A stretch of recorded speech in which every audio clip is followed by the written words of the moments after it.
Hi, everybody. I'm Candid Stanisci of CFL Talk. Welcome to the Spanglish World Network on Zingo TV Channel 250. Please remember to download the Zingo TV app at the respective app stores for iOS and Android devices.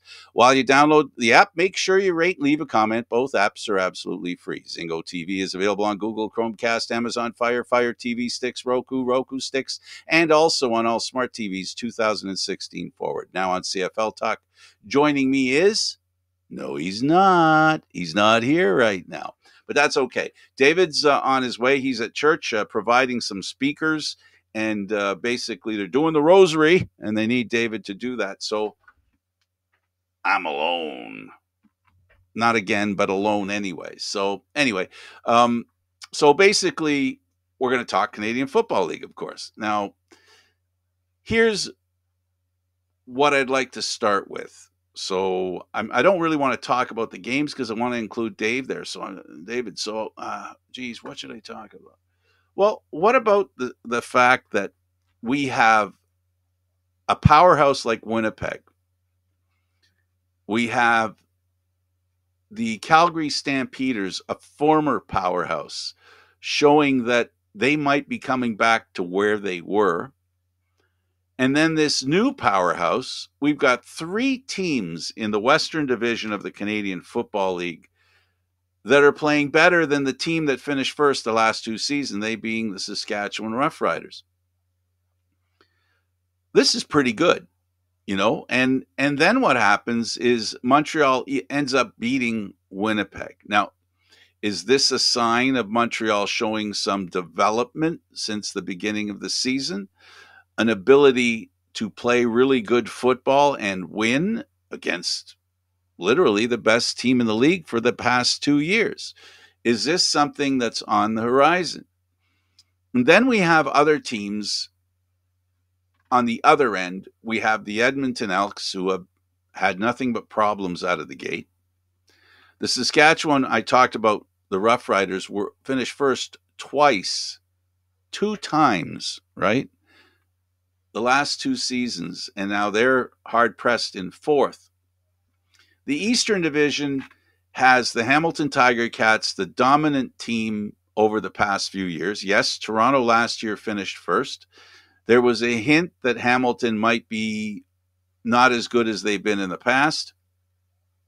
And then, of course, there's Ottawa, a team that since the beginning of the year, I've talked about how good a team they are. And how they'll probably be a better team this year. They've had trouble winning games. I think part of the issue, in fairness to them, is they lost their number one quarterback. And what we've learned in the Canadian Football League is that if you have a really good quarterback, there's a great chance that you're going to win.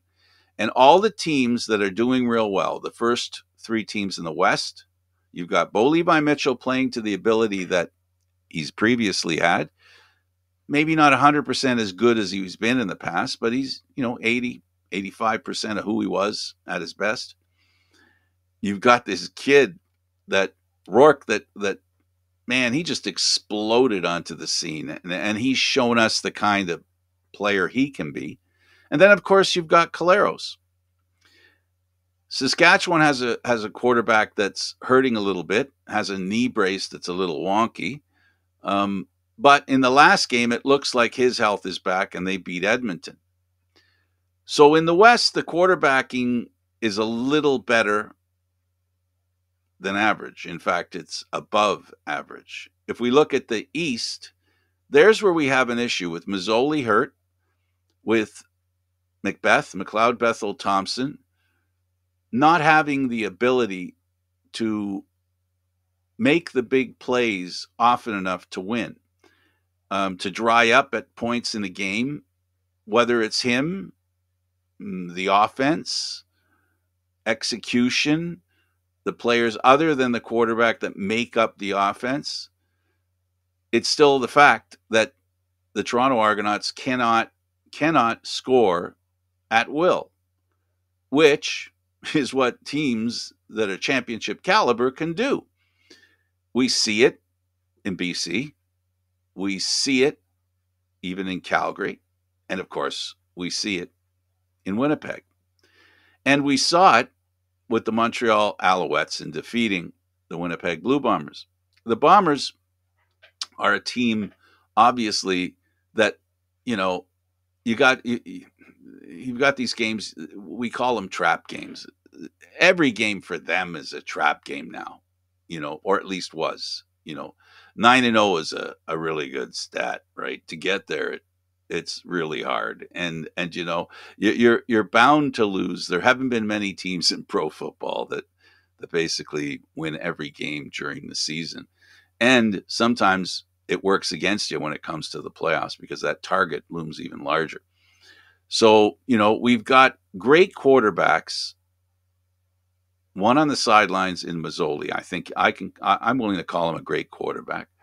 A little better than the starter, if I can use that term.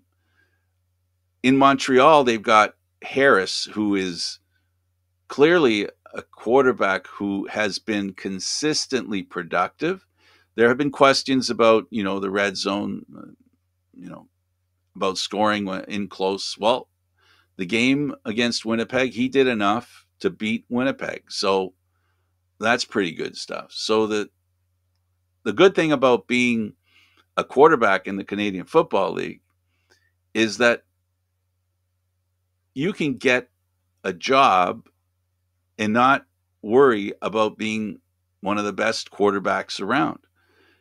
That's not a good thing for the league. The league somehow, at least this year, thanks to the kid, looks like they have new blood. The old bloods come in like, both Harris and, of course, Bo Levi Mitchell have bounced back this year to have pretty good seasons. If Mazzoli was around, it would have been a really good season. I'm just wondering, when it comes to the quarterbacks in the Canadian Football League, how important is it that the league does something to ensure that teams have a really good quarterback? I understand about the cap. I understand about it.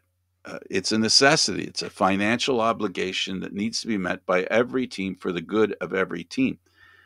But there's something to be said for bringing in quarterbacks that are stars. Look what happened yesterday. Not yesterday, the other day. In the game, I watched the Calgary BC game today. And anyway, what happened in that game? What did we see? We saw two quarterbacks going at it. That's what the Canadian Football League needs to be. They need to be a league where the competition between quarterbacks, no matter how good the quarterback is on the other side, the quarterback on this side needs to be competitive. If that isn't the case, we end up with those games like 43-4. So how do we end up with quarterbacks that are stars, not just starters? I think it's time now that they do something to ensure that there's money there to bring in quarterbacks. It's time for the league, I think, to do something to make sure that teams can bring in great quarterbacks.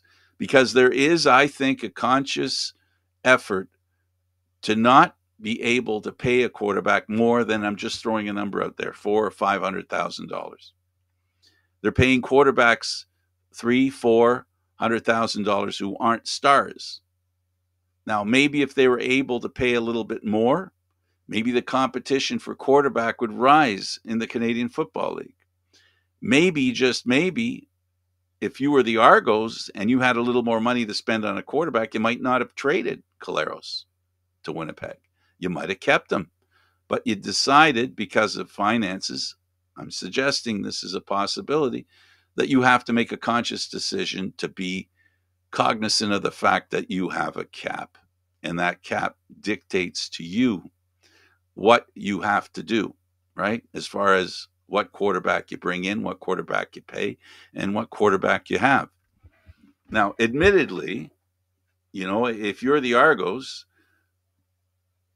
and you're the BC Lions, you go into this season both thinking you've got the quarterback that can take you where you need to go.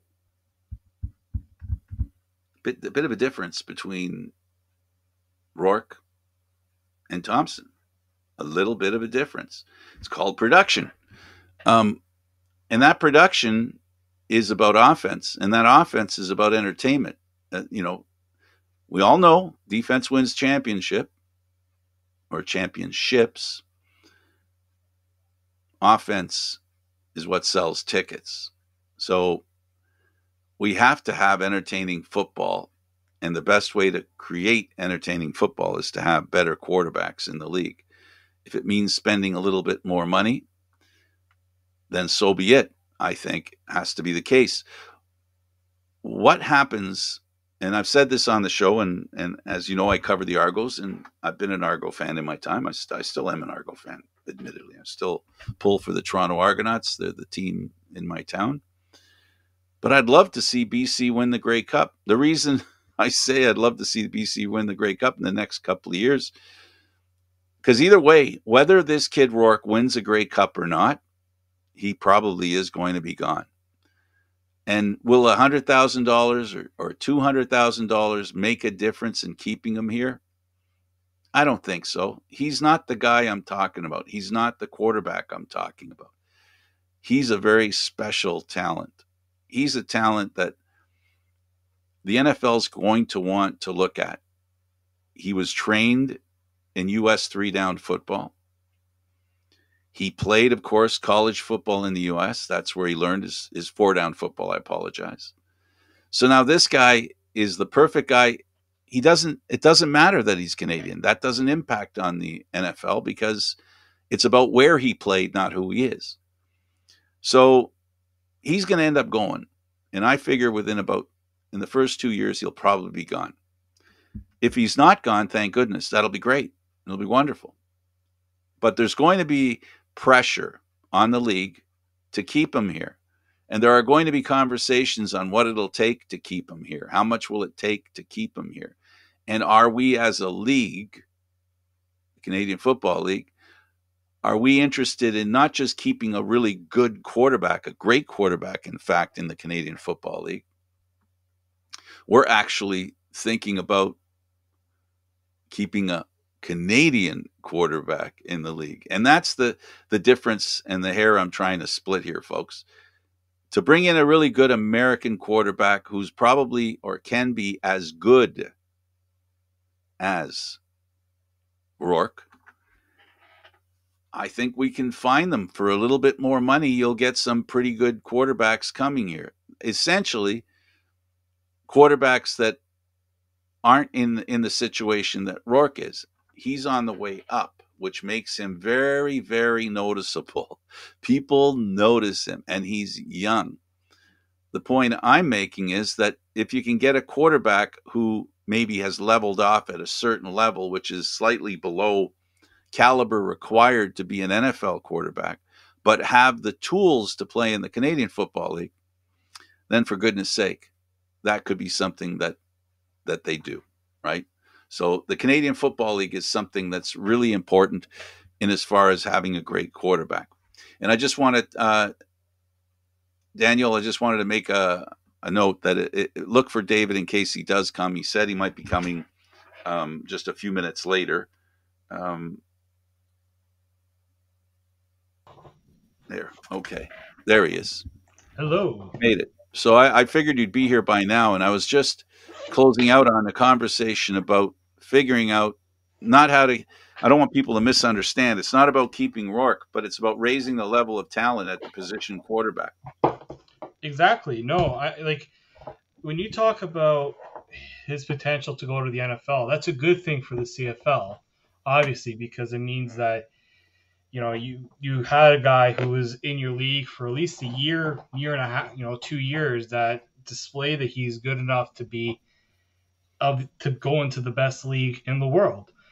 But yeah, no, I think there's got to be more of them, right? We have to see more growth of that. I mean, we have one example over in Edmonton, the other young Canadian that's looking to get hit, Trey Ford looking to get himself into that conversation as well. I do think this league needs a youth league because, when you watch that, how Nathan Rourke plays, he's not the safe quarterback, and that's a good thing.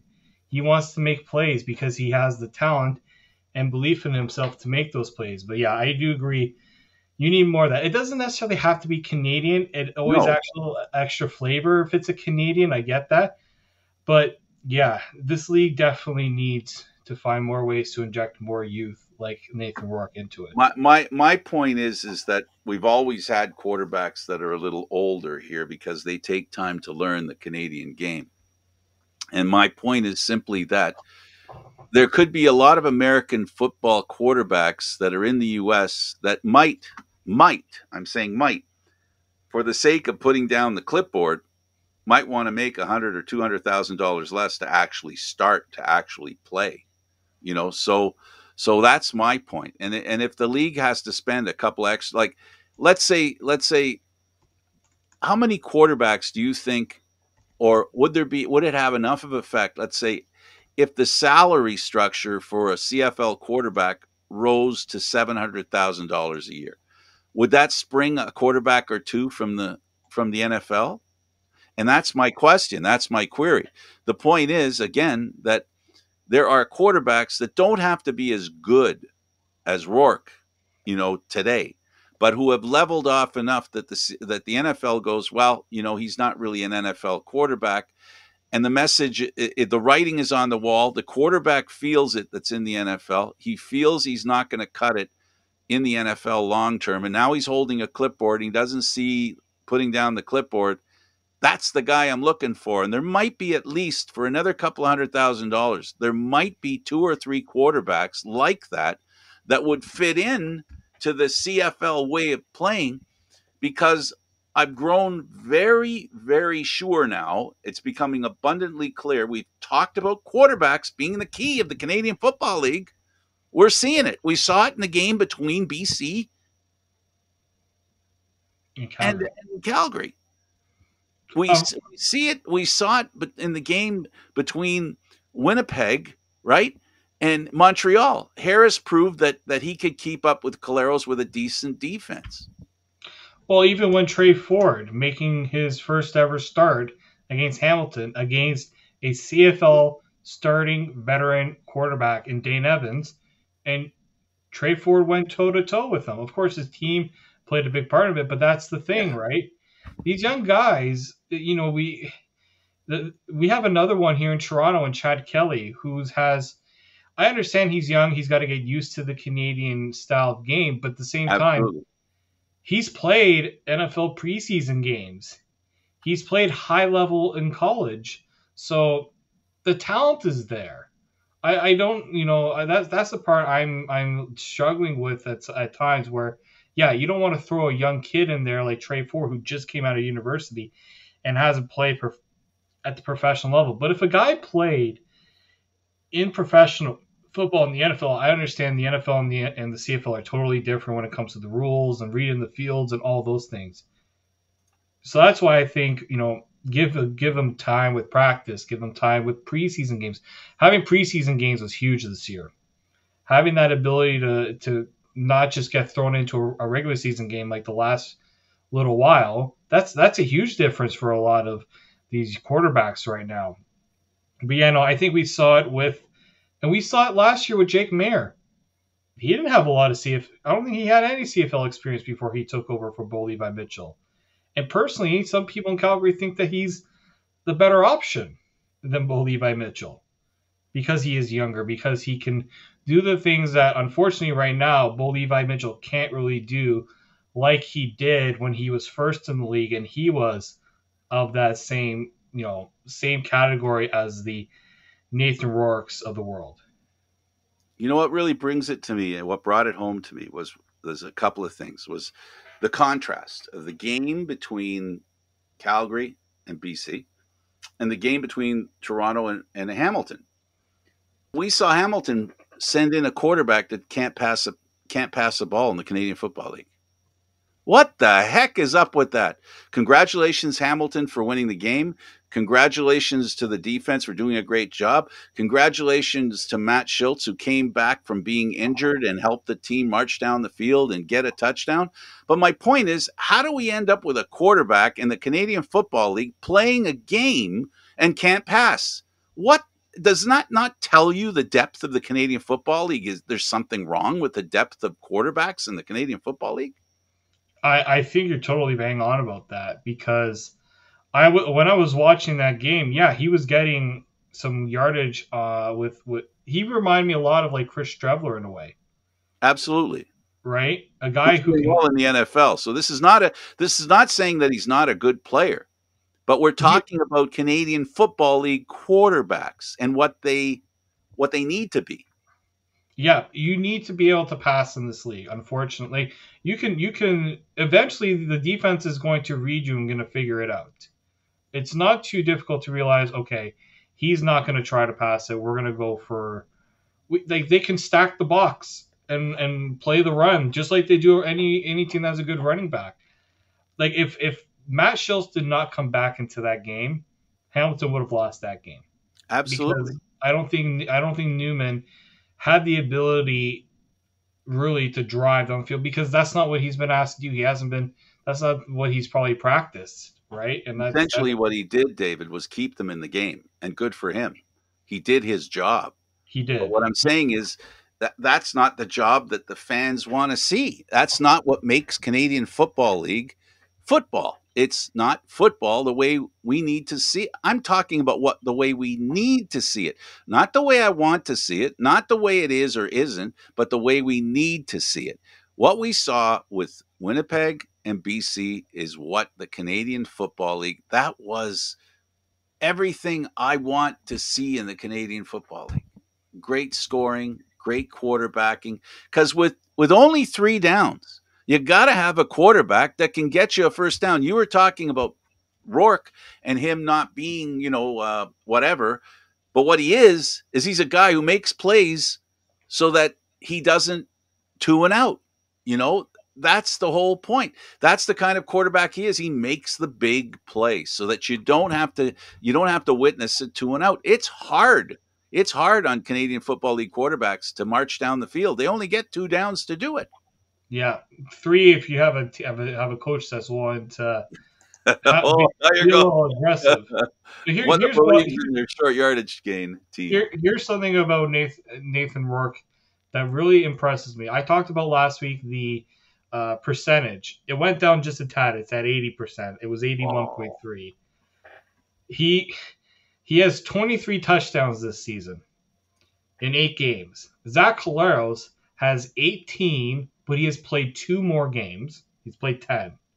yep. Next on the list, you're gonna laugh when you hear this. Next on the list is McLeod Bethel Thompson, the Toronto Argonauts offense that is allergic to scoring touchdowns right now.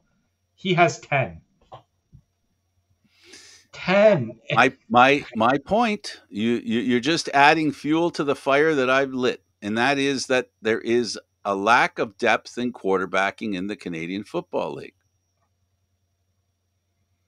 Yeah, I truly think that a lot of when we talk about the issues of the offenses in the CFL, I hate to say it, but it's a lot of teams that are too conservative with their play calling because some of them do not trust their quarterbacks enough to make those plays.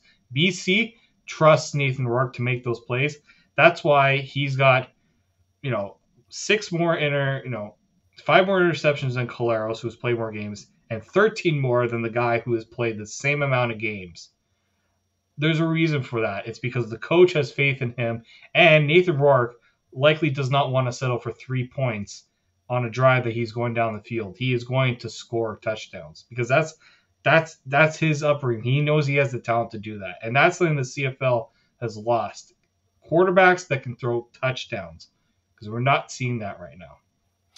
And so as to not, I want to be very careful here that I don't want to make it sound like it's the quarterbacks in the league that are a problem. They're not. The ones that are in the league are not the problem.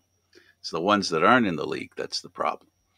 Um, and and also what you said, if if they don't have if the offense doesn't have faith in the quarterback, they're just admitting the problem that we're talking about, and that is that does a couple of $100,000 more improve football teams in the Canadian Football League as far as quarterback is concerned? That's my ask, because I don't think it's a question of bringing in quarterbacks for $1 million. Like I said, There's quarterbacks out there, I think, in the NFL. I repeat, and I hope it's true anyway, that for a couple of $100,000 more would come to the Canadian Football League. Um, I think what the Canadian Football League has is this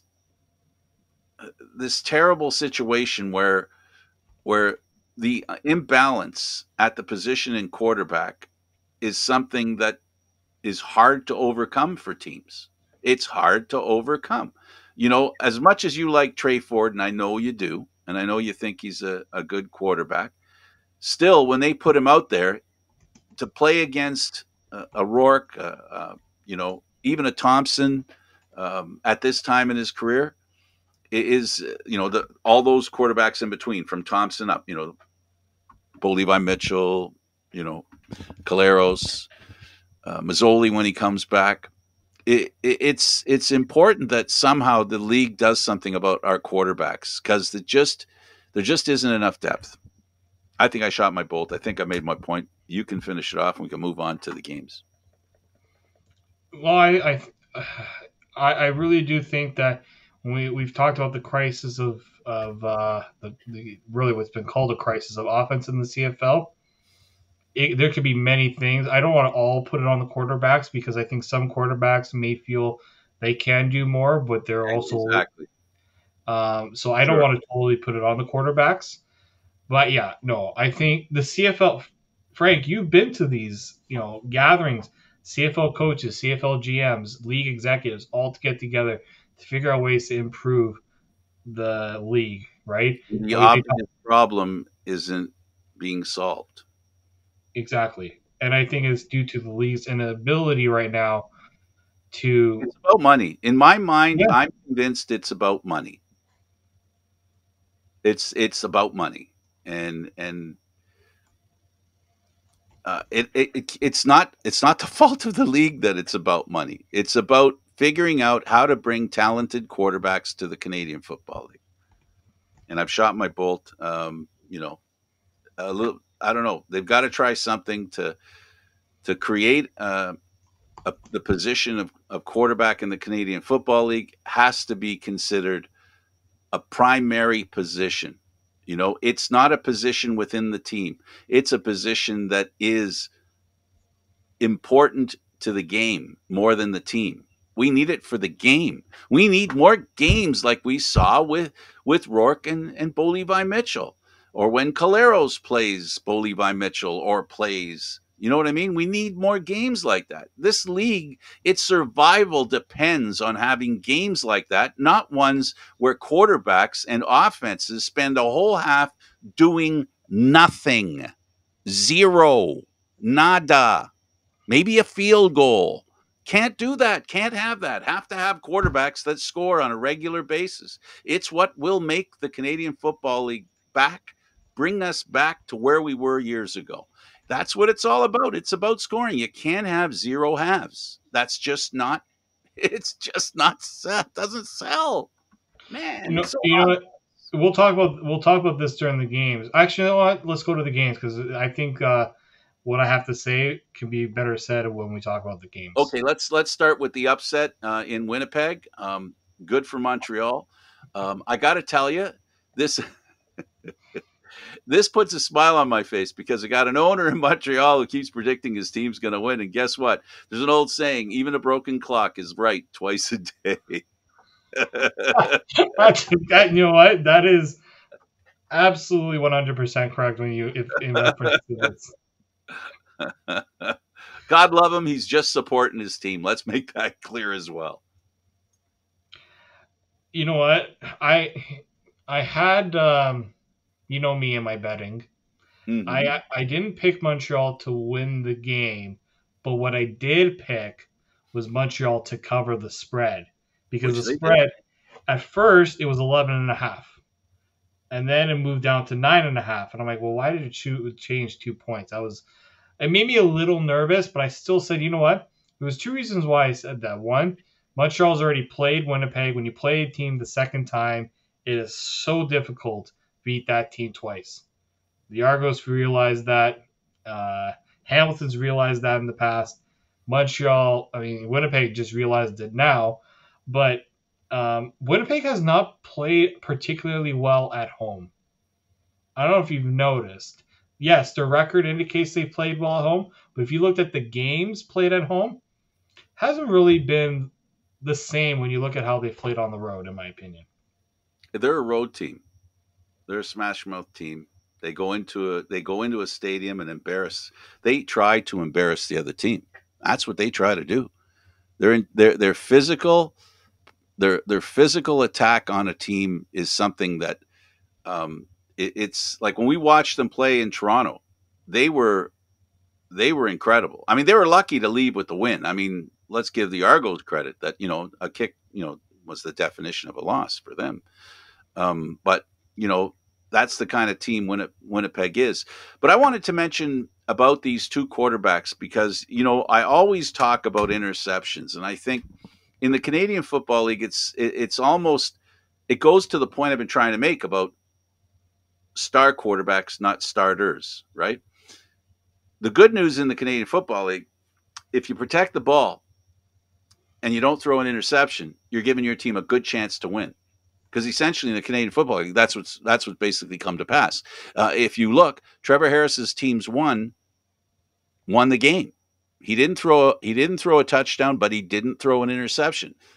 Zach Caleros threw a touchdown and didn't throw an interception. And every game we watch, you'll see that an interception will have a big impact on the game.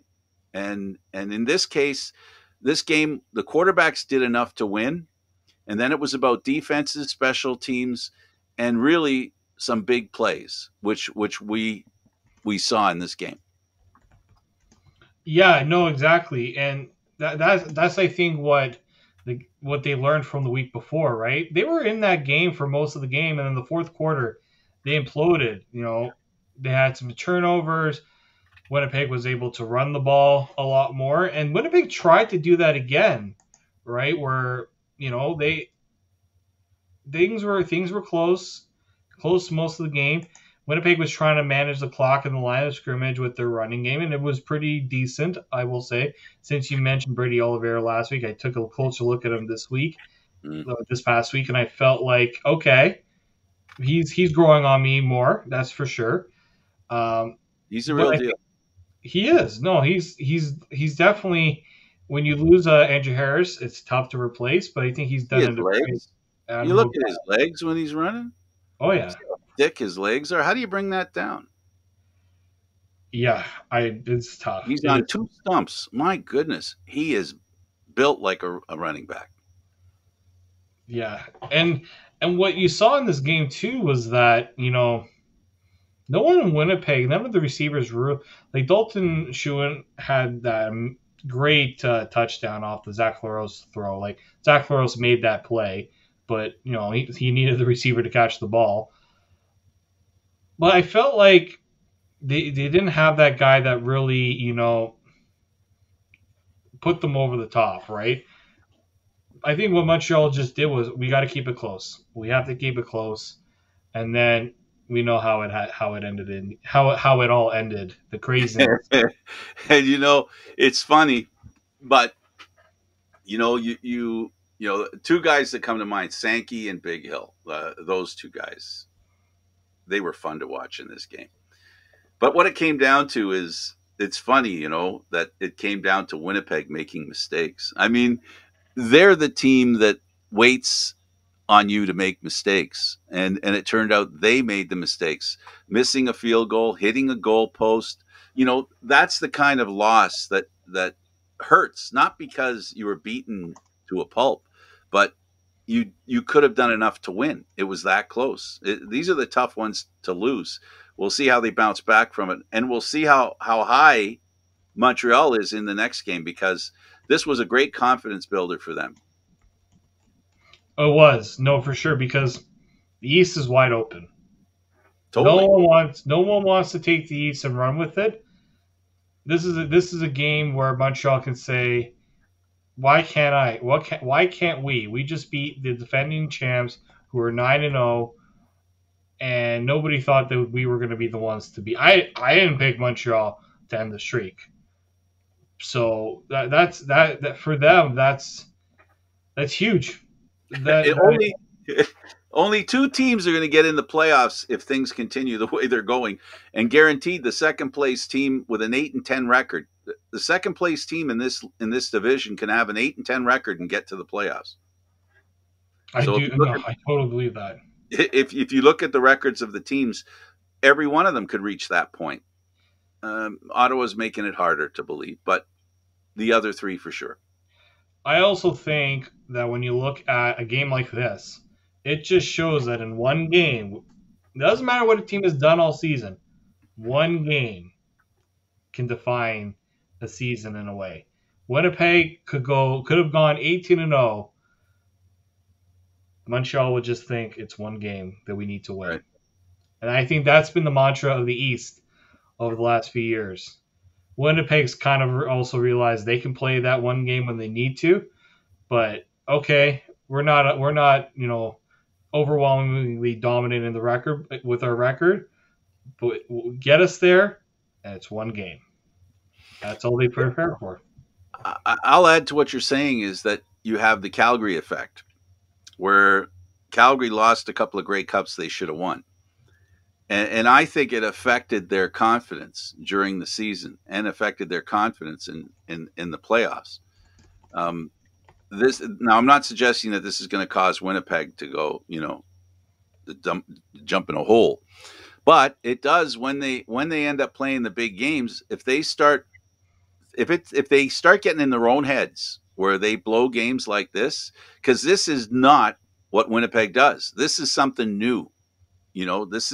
This is going back 3 years. This is what the Winnipeg team before Caleros arrived. This is what they would do. They would lose games in a really terrible fashion, right? In a way that was not very good.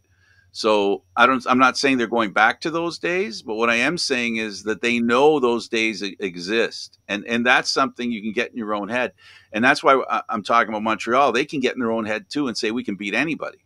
They proved it. And they proved that Winnipeg's beatable. For a long time, people thought Absolutely. Winnipeg was. I thought Winnipeg was a bit vulnerable. I didn't think they were a true 9-0 team because they hadn't really been dominating a lot of games. They've been close and they've been winning the close games. So to me, Montreal finally proved that hey, this is not a team that we should be scared of. This is a team that we think that we can beat, and they had the right approach in this game. Absolutely. While a 7-3 record isn't bad, it's a good record. They could easily have been 7-3, 6-4 with the way this season's gone. They lose that game against Toronto, where Toronto misses a. There Ottawa. have been games, Ottawa. There have been games that they've won barely, that they weren't the better team. They were the better team at the end when the points were totaled, but they weren't really the better team in the game. They could easily be 7-3, 6-4. But that's something we can say about every team, every sport, every game, and that's what defines winners. Winners win when winning's an opportunity. When you have an opportunity to win, you do. That's what you do. We've seen the Argos. On the other hand, they played Hamilton. We'll move on to them. So Winnipeg loses to Montreal 20-17. The Argos lose to Hamilton to 34-27. We talked a little bit about. It really was shameful. The second half was shameful. They could not score a touchdown. They score a touchdown in the second half. This game's totally different. They couldn't do it. No, and it won. And what the Argos, people have been wondering what are the Argos. It's tough to figure out what the Argos are. I say it's really they're an inconsistent team. Really, I think the only consistent part has been really the defense. Up until that game, the defense had only allowed more than 30 points to this point of the season twice. The most consistent unit of that team, in my opinion. And on offense, you have an offense that, as you said, can't score touchdowns, but they also can't sustain long drives. If you look Not at in some that of the game. Not in that game in the second half. and I think in other games too, they really can't drive down the field and finish that drive with a touchdown. They have to get a penalty in some cases. They have to hope that they get a long. I mean, look, you need big plays to move down the field. I get that, but we're not seeing the true. In a way, you're not seeing a start to finish sort of drive where a lot. Sometimes you're going to start backed up in your own zone. It happens.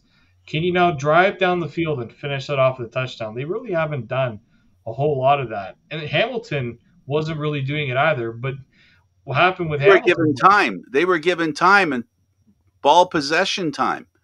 And they weren't marching down the field. They were crawling down the field. They were running down the field 5, 6, 7, 8 yards at a time. Exactly. And then Hamilton, they what also they did was they took advantage of a mismatch in the matchups on the field. Sean Amos, if you looked at that, the first play where it looked like they were going to get an interception in their own end zone ended up being called for a penalty because he felt like he got beat on coverage there and he needed to take the penalty. On the touchdown, the 60-yard touchdown that Hamilton got, he just simply got beat by the receiver, and that's what Hamilton did. They picked on that matchup. They decided to heck with this short yard stuff. We're gonna throw one down the field, and And Matthew Schultz has the Argos number.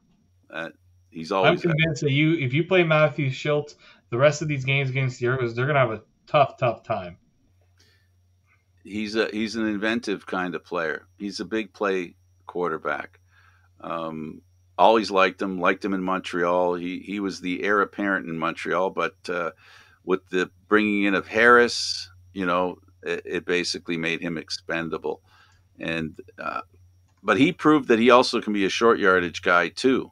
He made some plays there that were necessary for Hamilton to grind their way down the field. And we talk and football players talk about chopping wood.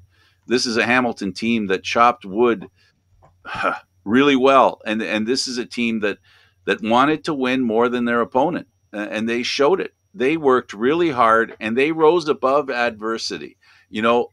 If someone thinks that I'm criticizing Jamie Newman because of his quarterbacking skills when I referred to quarterbacks, I want to make this point, and this I think will tell the whole story. He threw 2 passes for completions. David, are you ready for this? For 4 yards. 2 completions for 4 yards. The only thing I'll say to that, mate, eventually, get your timing and get all those things. It didn't. It just didn't look like it was going to get there. That's When not you Canadian Football League football. when you look at this game, also Hamilton showed why they should be running the ball more. This game would Absolutely. further prove that Hamilton should be running the ball more than they actually do. Don Jackson is a good running back who I think gets underused big time. He only had 7 carries and he averaged 6.6 yards a carry. Well, that's Tommy not bad. Condell, no, Tommy Condell, who used to be the offensive coordinator in Toronto, was back in Hamilton. For time. Someone's got to tell this guy. You got 2 really good running backs in Don Jackson and Sean Thomas Erlington. You could have both those guys on that touchdown, on the winning touchdown. You have both the running backs running opposite misdirection there. Everyone went to Don Jackson. Sean Thomas Erlington's like, okay, thank you. I'll take this for the touchdown. Absolutely. They have that ability. I understand you want to make plays through the air, and that's what makes the CFL. But it's a lot easier when you have a running game that other teams have to be worried about. And they And and they and they proved that they could do enough to win, and the Argos couldn't stop them. And Hamilton deserves a lot of credit for what they did. So Hamilton wins that game, and good for them. 34-27 over the Argos. Um, I tell you, it's always an interesting game between them. And now the Argos have a game that they're going to be playing against Calgary come up, and then they're going to go back to Hamilton. And if I'm not mistaken, I think Hamilton has. I'm going to look here. I think they have a. Nope, they don't have a bye. They play Montreal this week. yeah, Oh, Toronto's yep, back in Hamilton for Labor Day. that's right. A week off. Well, not week off for playing Hamilton, but they're going to be playing Calgary. So, That's not a week off at all. BC and Calgary. We talked a little bit about them, and I'm dying. This kid. I mean, Rourke keeps 400 plus yards again, And he could have had 500, except that the clock kind of wound down and they needed the field goal to win. If he was forced to go for the touchdown and he had succeeded, he would have made 500 yards. Imagine. Unbelievable. It's just unbelievable. But like, if you're the Argos right now, you're first place, but they constantly said they're not playing their best. Well, at what point are you going to play your best? Because this is what happened last season. We can be better. We haven't played to our full potential yet. East Final comes around, and Hamilton's just like, well, we're finding a way to play our best, and now we're off to the Grey Cup. You have like the if I'm Ryan Dinwiddie right now, I'm figuring out is this the best I have with this team based on everything I have, or is there another gear that this team isn't reaching, and I have to help them find it? I think that's a serious question he has to ask is this Argos team right now. Well, they have a problem with execution. They have a problem. You know, this is only as an observer do I know it for a fact. We can have a debate about it, but I don't think this coach Dinwiddie has confidence in his offense. He definitely doesn't have confidence in his short yardage game. I thought he acquired it because the last game they showed they could do it, but this game they quickly fell into that category again, and it seems to me that more often than not, you know, I understand, and I've seen some great posts by some Argo fans who talk about being patient with Dinwiddie. You know how he's only been a quarterback for a little, coach for a little while. You know, he was a quarterback coach. He deserves patience. I get it, but some of the mental errors that the coach is making are costing this team games. You know, at some point, this is now, the second, you know, he's been the coach now of the Argos for a while now. So, understanding the rules, making decisions that make sense, not making mistakes. I talked about Winnipeg making mistakes and finally losing because they made mistakes against a team in Montreal that didn't make mistakes. If you want to win, you need a good quarterback. You can't make mistakes, and your offense has to work in 4 quarters. And the Argos are not working well in 4 quarters. They pick a couple of quarters and hope that it's enough. That's pretty much it for them, right? Like it's very disappointing considering we talked, Pinball when he first came here. It was always about we want something. We don't want to be a 1-year team. We want to build something that's sustainable. And right now, we're not seeing it. We're really not seeing it. If And 500 is what you're looking for, if that's what Pinball was looking for, he's got a shot at that. But I think he was looking for more dominance. If I were to put numbers on it, a 10-8 team at the very least. He wants to see the Argos be a 10-8 team every year. And with that record comes the definite possibility of making it out of the East into the Grey Cup and maybe even winning that.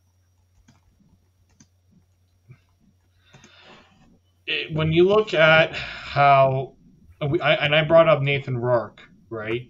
And BC, I think BC has a real opportunity right now to move to the top of the CFL. I think there's a window Absolutely. there. I think imagine if you put that BC Lions team in Toronto. I would really like to see how that would work out with the fans and everything else. That's all I'm going to say on that. I know we want to get to the other games. Yeah. So we talked about BC and Calgary. So let's go over to Can I Saskatchewan. mention one thing about BC Oh, Calgary? please do. Well, the big reason why I think if you're looking at Calgary and you're figuring out what the heck happened in that second half, look no further than the fact that Rene Paredes had to attempt 5 field goals in this game. 5 field goals in this game, and your touchdowns mainly came off turnovers and your special teams. That offense needs to be better. I know that they don't have Kadeem Carey right now. That's huge. They have some other injuries that they got to deal with. But Bo Levi Mitchell, I'm not scared to play Bo Levi Mitchell right now. In my opinion, I'm scared to. I would be scared to face Calgary as a team because they're able to do everything as a team to be scary. Bo Levi Mitchell, he can get the touchdowns off those turnovers and all those things, short field.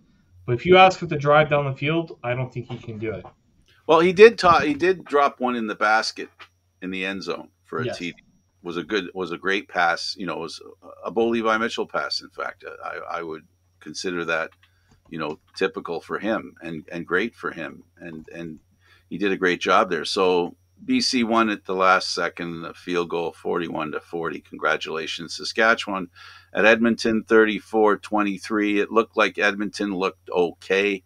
Um, you know, I think the most important thing here, if you're a Saskatchewan Roughrider fan, is Fajardo looked better than he has on his gimpy leg, better than he has in a while. Yeah. No, I would say so. I would say so. When like it didn't look good at the start of that game for him and for Saskatchewan. Like people was like, "Oh, they're not really going to lose to Edmonton." I'm like, "No, they're not going to lose to Edmonton. They'll figure it out," and they did. Right? It The took next it. 4 weeks, David, the next weeks they have two against BC and two against Winnipeg. The Saskatchewan fans are like this because I would be too. I would be too. the next No, 4 weeks they might be able to squeeze in, you know, the crossover. But, you know, if Montreal, Toronto, and Hamilton can start winning some games and beat the West a couple of times, not only themselves but beat the West as well, they could, because Saskatchewan's in tough. Those 4 games are going to mean a lot to those two teams on the other side, because BC and Calgary, um, they're in a dogfight with Winnipeg. they really are. No, they really are. It's gonna be great to watch. Like the top of the West Division standings Yeah, right if you're a now. Rider fan right now, if you're a Rider fan right now, if you're a Bomber fan, you're a Stampeder fan, this is going to be an exciting 4 weeks ahead, because you know, if you don't like the Riders and you're a Calgary fan, you get to basically make sure they don't make it in the playoffs through the West, and they'll have to go through the crossover, which is not an easy thing, because then you got to play an Eastern team, you got to travel east, you got to practice east. You're going to have to come here early to practice. So there's lots of reasons why it's harder to be a crossover team, and that's what they'll have to contend with. So it's important to them not to be a crossover team. Yeah, for sure. All right, Uh, David, thanks for this. No problem. Thank you, Frank. He's David Morassutti. I'm Candid Frank Stanisci. Thank you for watching CFL Talk, airing live Mondays at 9 p.m. Eastern Standard Time. This show can also be heard on the Spanglish World Radio Network. For CFL Talk, news, entertainment, and other sports programming we offer, please check out SpanglishWorld.ca. Spanglish World. Watch it, hear it, read it, download it, and live it. Thanks for watching, everybody. I'm Candid Frank.